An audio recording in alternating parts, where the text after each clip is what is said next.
Mouvement d'indignation et manifestation après l'attentat antisémite commis hier soir contre un cinéma à Paris. Après le meurtre de Bernard Laroche par le père de Grégory, la famille accuse maintenant un gendarme chargé de la première enquête. Les prix des voitures neuves françaises bientôt libérés, annonce Édith Cresson. Cela pourrait les faire augmenter.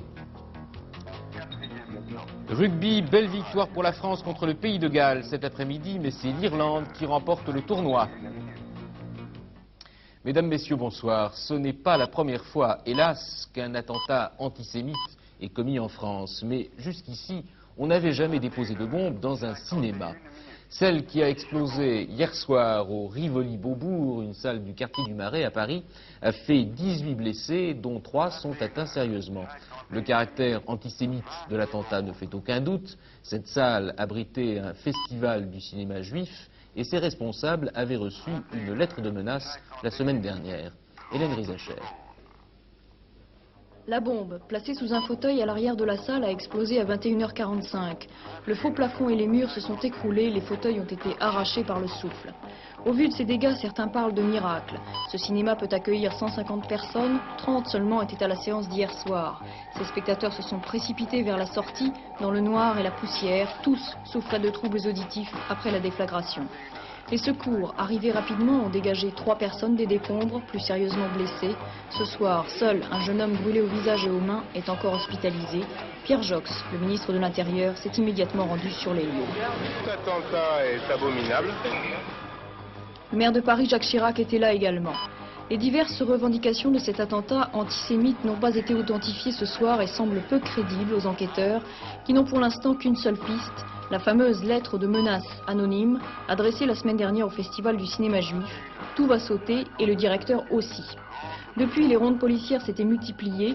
Peu avant l'attentat, le cinéma du Rivoli-Beaubourg avait été fouillé sans résultat. La bombe a sans doute été apportée par un spectateur.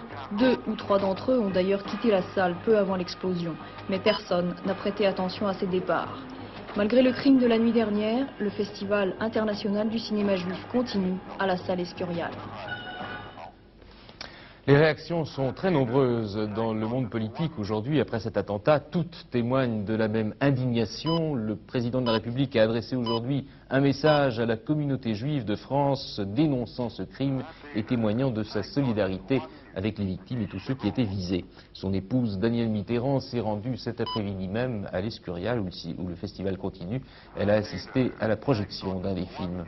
Tous les mouvements qui, en France, luttent contre le racisme et l'antisémitisme, et notamment le MRAP et la LICRA, organisent demain un rassemblement silencieux devant les lieux de l'attentat. Et dès cet après-midi, SOS Racisme, qui manifestait à Paris contre l'assassinat d'un jeune Marocain tué la semaine dernière à Menton, SOS Racisme s'est associé également à la condamnation de cet attentat. Ils étaient plusieurs milliers à défiler cet après-midi de la gare Montparnasse à la place de la Bastille, à l'appel des organisations antiracistes de travailleurs immigrés essentiellement.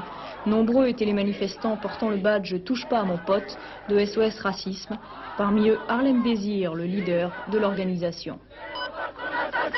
Nous avons toujours dit que lorsque le racisme se développait, l'antisémitisme se développait aussi, que c'était une des formes du racisme et qu'après les premières lignes, on savait très bien qui ensuite allait prendre.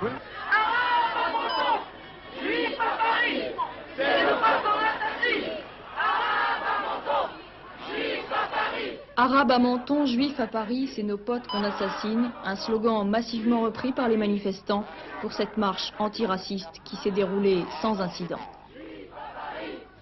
Nous avions prévu depuis longtemps, avec Henri Chapier, d'inviter ce soir le cinéaste Marcel Ophuls, qui, vous vous en souvenez sans doute, a réalisé entre autres Le Chagrin et la Pitié, et qui présente justement un film dans le cadre de ce festival du cinéma juif, votre dernier film, qui vient d'ailleurs d'être projeté ce soir même à l'Escurial. Est-ce que vous aviez imaginé, vous auriez imaginé un instant qu'au fond vous mettiez votre vie en danger en participant à ce festival? Non, non, sincèrement. Peut-être parce qu'on espère toujours que ça va aller mieux. On ne pense pas à ce genre de choses. Si vraiment un festival de cinéma maintenant c'est la première ligne, on monte en première ligne, Comment est-ce que vous pouvez faire vos métiers? Comment est-ce que nous pouvons les faire? Mais justement, votre film est sorti, je crois, aux États-Unis. Nous ne pouvons pas en présenter des images pour la bonne raison que là, il est projeté en ce moment même. Ça s'appelle The Memory of Justice. Ça, oui. Et en français, il s'agit des procès de Nuremberg. Alors, Marcel Effuge, je voudrais vous poser une question qui me préoccupe beaucoup. Ce festival international du cinéma juif présente toute une série de films axés autour de ce thème central, de la justice et des grands procès.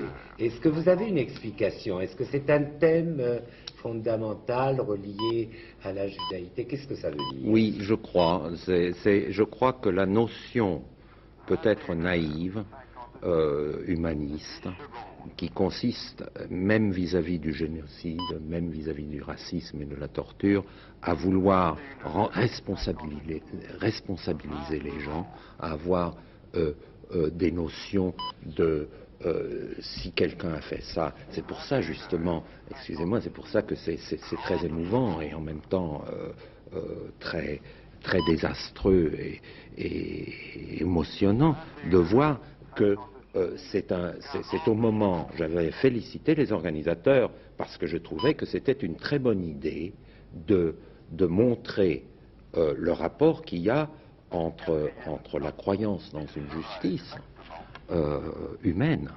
organisée, et le destin juif, c'est-à-dire la peur de l'arbitraire, être victime de l'arbitraire qui est le destin juif et qui est l'explication de l'antisémitisme. Et alors que ce soit l'année où ces jeunes, parce que ce sont surtout des jeunes juifs qui ont organisé ce festival, et c'est l'année où justement ils veulent en quelque sorte élargir le débat, c'est-à-dire mon film ne traite pas de l'Holocauste, c'est un film sur les procès de Nuremberg, c'est-à-dire il y a aussi le Vietnam, l'Algérie, la torture, etc.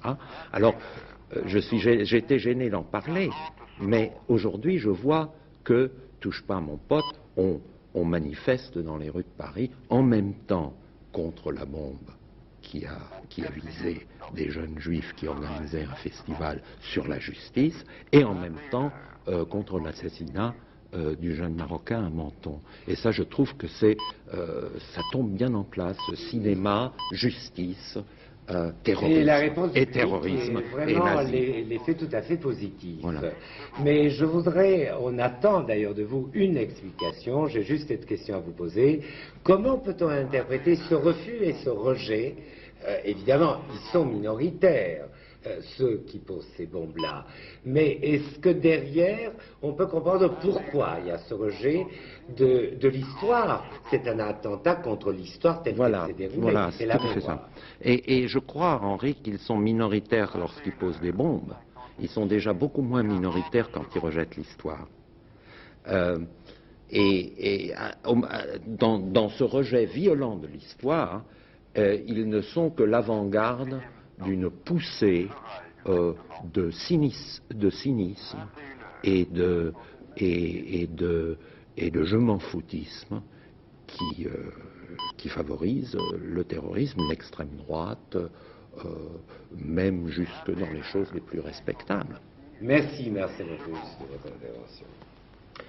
Au Pays basque français, 2 attentats meurtriers viennent d'être commis en 2 jours. Hier soir, à Bayonne, un jeune homme a été tué dans un café, et puis tout à l'heure, à Saint-Jean-de-Luz, un basque espagnol a été abattu de plusieurs coups de feu tirés d'une voiture. Dominique Langard. 19h15 à Ourdassouri, un quartier résidentiel de Saint-Jean-de-Luz. Francisco Javier Galdeano s'apprête à porter au bus un rouleau de pellicule pour le journal espagnol Egin. Surgit soudain dans un crissement de pneus une CX de couleur bordeaux avec 4 hommes à bord. 5 coups de feu, du 9 mm. Francisco Galdeano tombe mort, il avait 50 ans. Sur sa pellicule, les photos prises cet après-midi même à Bayonne, à la manifestation contre la violence et les assassinats du GAL. Francisco Javier Galdeano est un réfugié basque. Ancien directeur du journal Egin, très proche des thèses nationalistes, il était très connu sur la côte basque. Il venait d'obtenir la prolongation de son droit de séjour pour 6 mois. À la levée du corps, les réfugiés présents entonnent l'hymne du combattant basque. Prise à partie, la police devra charger à l'aide de grenades lacrymogènes. Ici ce soir, la colère est grande et pour les réfugiés, c'est à nouveau la peur. Après le meurtre de Bernard Laroche, l'homme qu'on avait suspecté d'être l'assassin du petit Grégory et qui hier a été tué d'un coup de fusil par le père de l'enfant, Christine Villemain, la mère, a été placée aujourd'hui en garde à vue et la police l'interroge. Le juge Lambert, chargé de l'instruction, est rentré de vacances précipitamment. Et puis, nouveau rebondissement, on met maintenant en cause un capitaine de la gendarmerie. Marie-Ange Laroche l'accuse d'avoir provoqué le meurtre de son mari. Et malgré que les gendarmes étaient dessaisis de l'affaire, c'est pas pour ça que le capitaine Sesma n'a pas été poussé Jean-Marie plusieurs fois à le relancer et lui dire que c'était lui. C'était Laroche, c'était Laroche. Je suis formel. Comment vous expliquez le geste de Jean-Marie Villemain qui tue de sang-froid votre mari? Il a été poussé, je vous dis, par Sesma. Et puis, sa femme. La question se pose, à notre avis, du rôle de Christine Villemain dans la préparation de l'assassinat de Bernard Laroche. Elle n'a pas hésité à mettre en outre en cause personnellement le capitaine Sesma qui, selon elle, aurait joué le rôle de directeur de conscience de Jean-Marie Villemain dans ses projets criminels. Le prix des voitures neuves françaises pourrait être bientôt libéré à son tour d'ici le début de l'été. C'est Édith Cresson qui l'annonce aujourd'hui dans une interview à Libération. Il n'est pas sûr, cela dit, que ce soit une bonne nouvelle pour les consommateurs, car les prix risquent bien d'augmenter. Marie-Claire Thiers. Une nouvelle qui ne pouvait que réjouir les constructeurs automobiles français. Ils réclamaient cette libération de leurs tarifs depuis de nombreux mois. Leur argument, les prix des produits de base, composants et matières premières, sont libérés. Donc les prix en aval ne peuvent rester indéfiniment bloqués.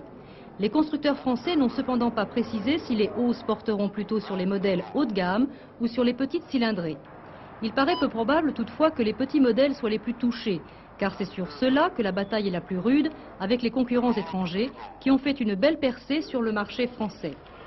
Dans son rapport sur l'industrie automobile française, François Dalle avait déjà préconisé une remise à niveau des prix de vente qui sont actuellement les plus bas des grands pays européens, rappelait-il. C'est donc cet été que les prix automobiles devraient être libérés. L'été, c'est l'époque où la demande est la plus forte. L'augmentation des prix ne devrait donc pas être dissuasive, estime-t-on au ministère de l'Industrie. Cette fois, l'Europe des 12 est bien un fait acquis. L'Espagne et le Portugal entreront dans la communauté le 1er janvier. Mais au dernier moment, l'affaire a bien failli capoter. Au cours du sommet des chefs d'État qui vient de se tenir à Bruxelles, la Grèce a fait des difficultés pour signer l'accord. Finalement, l'obstacle a été levé et ce soir, tout le monde s'en félicite, et en particulier François Mitterrand. Comme vous le savez, le dernier obstacle à l'élargissement à l'Espagne et au Portugal vient d'être levé, puisque la Grèce a donné son accord au texte qui a été adopté sur les programmes intégrés méditerranéens. Il est évident qu'une Europe à 12 crée à l'institution une obligation supplémentaire, celle d'être plus cohérente, d'avoir des structures plus fermes, celle de ne pas se dissiper ou se perdre dans une zone de libre-échange, celle d'être capable de se donner des objectifs politiques, économiques et sociaux homogènes et de prendre des décisions, ce que l'on oublie parfois de faire. Dans un an, à Bruxelles, 12 pays seront représentés sur cette photo de famille. Après les sourires et l'euphorie de vendredi, le sommet est retombé dans les problèmes terre-à-terre de gros sous. C'est la Grèce, comme prévu, qui a joué les troubles fêtes. Logique, puisque c'est elle qui devra subir plus que les autres le contre-coup de l'élargissement. Papandréou avait averti à Dublin, sans compensation substantielle pour la Grèce, eh bien nous bloquerons l'élargissement. Il a mis sa menace à exécution en demandant une rallonge supplémentaire. Ce sont les fameux PIM, les programmes intégrés méditerranéens, de l'argent pour aider la Grèce, mais aussi l'Italie et le sud de la France. Les 28 milliards de francs ne suffisaient pas. La Grèce demandait en plus des garanties sur sa part de gâteau. Finalement, les 10 lui ont donné satisfaction. Sur cette somme, la Grèce est sûre d'obtenir à elle seule la moitié, 13,6 milliards sur 7 ans. C'est ce qui a permis à ce sommet de l'élargissement d'être un succès. À Milan, en juin, on va donc enfin parler de politique européenne.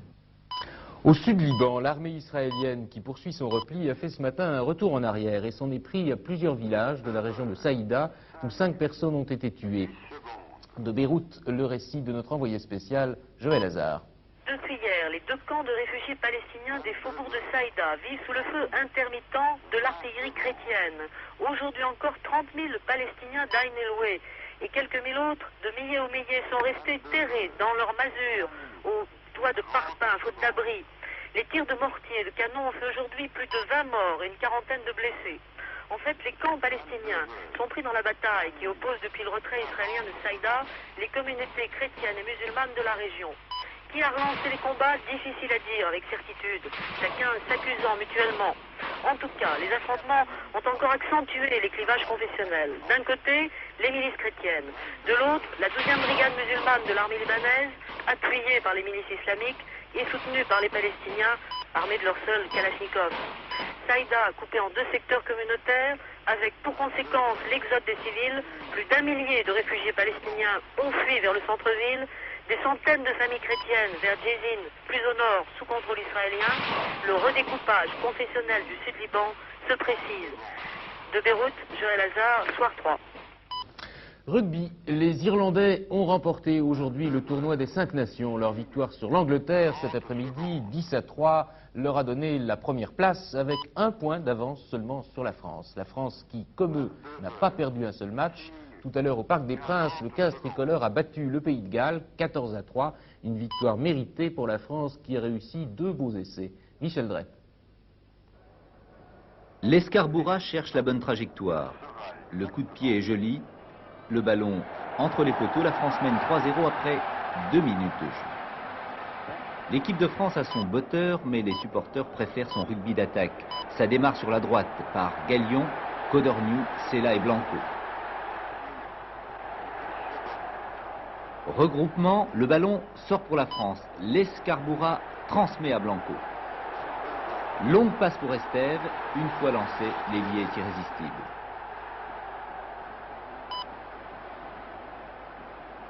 Au ralenti, regardez Blanco qui va se replacer.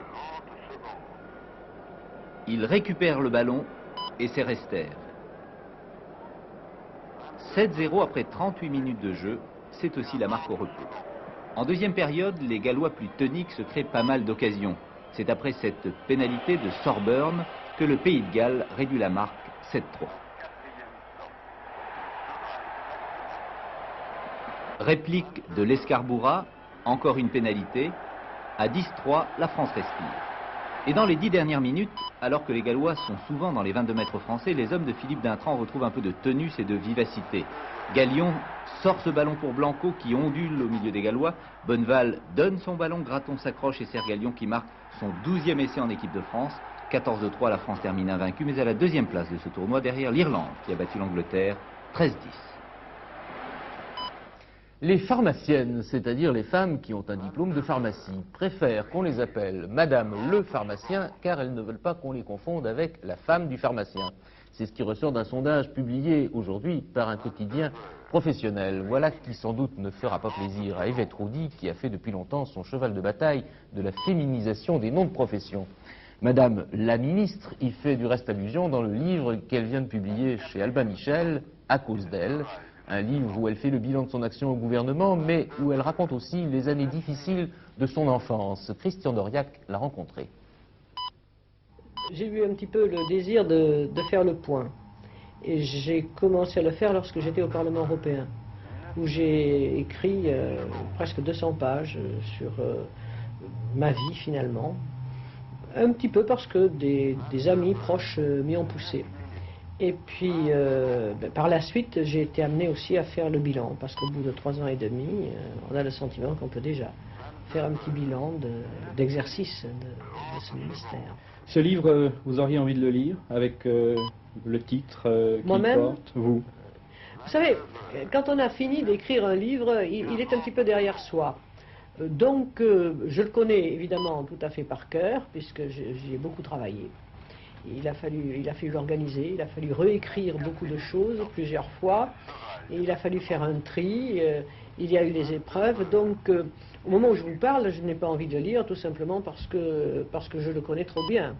Alors je pense plutôt en ce moment à ce que je suis en train de faire ici au ministère, ou peut-être un autre livre que j'aurais envie de faire, et en vérité il m'est venu une autre idée, je me suis dit que j'aimerais écrire maintenant la vie de ma mère.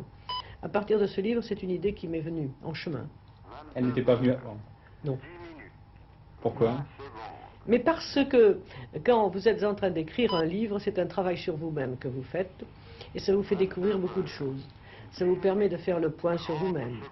Vous ne pouvez pas être approximatif parce que vous écrivez. Donc il faut être beaucoup plus précis que lorsque vous parlez. Il faut réfléchir davantage. Il faut faire des tris. Et cela vous entraîne à une réflexion sur vous-même en profondeur. Donc des idées nouvelles qui surgissent. C'est un travail sur soi, en quelque sorte. Le temps demain, de la pluie le matin des Charentes aux frontières du Nord. Cette pluie s'éloignera ensuite vers l'est pour se limiter à la Franche-Comté et au nord des Alpes. Sur la moitié sud, un soleil un peu voilé le matin, mais plus fort l'après-midi. Et en fin de journée, une nouvelle perturbation qui arrivera sur la Manche. Demain soir, nous avons rendez-vous à 22 h comme tous les dimanches. Attention, n'oubliez pas, avant de vous coucher, d'avancer vos montres et vos pendules d'1 heure, puisque c'est cette nuit que nous passerons à l'heure d'été. Nous dormirons donc 1 heure de moins. Que cela ne vous empêche pas de suivre maintenant Dynastie. Mais avant de retrouver le feuilleton, je vous rappelle les principales nouvelles de la journée. Très bonne fin de soirée et à demain. Indignation et manifestation après l'attentat antisémite commis hier soir contre un cinéma à Paris. Après le meurtre de Bernard Laroche, la famille accuse maintenant un gendarme chargé de la première enquête. Rugby, belle victoire de la France, 14 à 3 sur le Pays de Galles, mais c'est l'Irlande qui remporte le tournoi des 5 nations.